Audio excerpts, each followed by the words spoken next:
outlet, and you can begin. Denny Patterson, Instinct Magazine. Hi, Ted. Hi, Mike. How are you doing today? Good. Great. Nice to see you. Good, good. Nice to see you. So tell me, how excited are you both for A Man on the Inside to premiere on Netflix?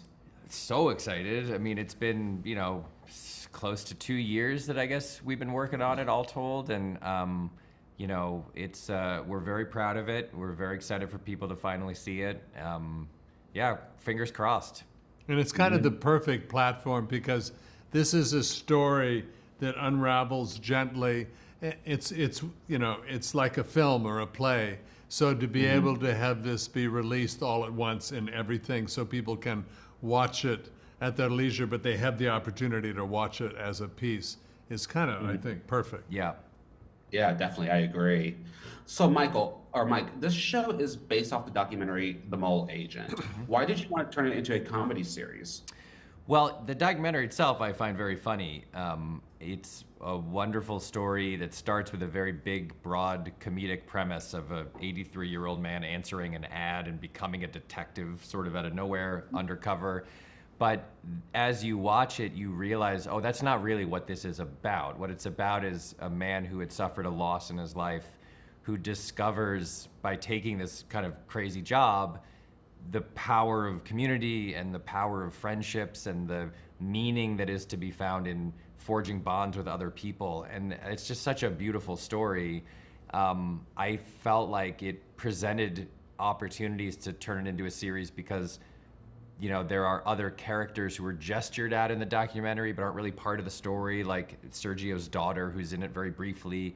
And I sort of thought, like, oh, the daughter could be a main character, and you don't really get to know the folks who work in the retirement community in the documentary, and I could do that. So it was both a wonderful contained story, but also sort of suggested other characters or other storylines very easily. So, it was an immediate yes for me when the idea was presented to me. Definitely. And Ted, what were your thoughts when you were asked to play Charles, and what did you want to bring to this character? I think even before we got together to do this, even before I saw the documentary, I had a craving to explore what it means to be 76, not pretending to be younger, be 76 with all my aches and pains and see what it's like to be, funny and what it's like to be human at 76. So this came along and it was literally asking me to do exactly that, So it was an easy choice. Definitely. Yeah, and I love that this show puts age in the spotlight and that even though you get older and reach a certain age, why slow down? Life moves on. You should go with it. Have you always felt that way in your personal lives? No. I mean, yes, but it's theoretical and, you pontificate when you're 50 because you're still in the game, and then 60, I can still fake it. But when when I got to be 70, I went, oh, maybe I should look for a nice soft landing place here and get everything in order. And I met Jane Fonda and she was 80 and she did more in, a morning than anyone I'd ever met in my life. And the message was, no, this is a gift that you're alive. Keep making a difference in the world. Keep trying to do better every day. Yes, there are real sadnesses and loss. That's real, but keep going. You have worth. You have value. Keep going. I would say my instinct has always been to be alone. I'm happy being alone and always have been, but I'm happier when I'm with other people.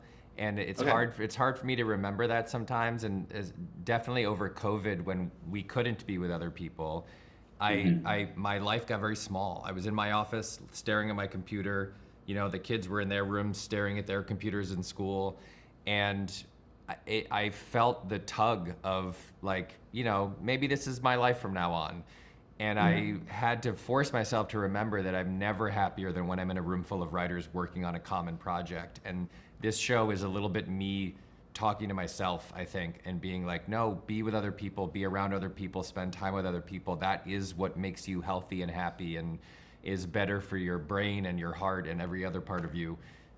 So I I am not 76, but I'm old enough to know the allure of flying solo and the pull of that, and I'm already trying to remind myself, like, no, other people, be around other people. It's the key to longevity, I think. Definitely. Fantastic. Ted, Mike, thank you so much for your time. It was a pleasure. Thank you. Thank you so much. Thank you. Bye-bye. Bye. Cut.